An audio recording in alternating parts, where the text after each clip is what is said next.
I'm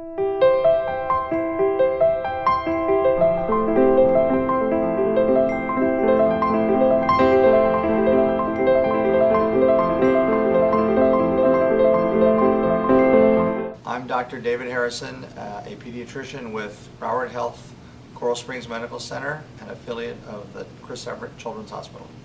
Yes, it is true. It turns out that over-the-counter cold and cough medicines in children under 5 years old have never been proven to be effective. That, coupled with that some, in rare cases, caretakers gave way too much medication, causing those severe medical problems.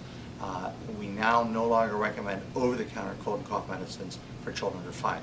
However, prescription cough medicines are safe and effective, and you can get those by visiting your pediatrician at the office, and that's what we would recommend.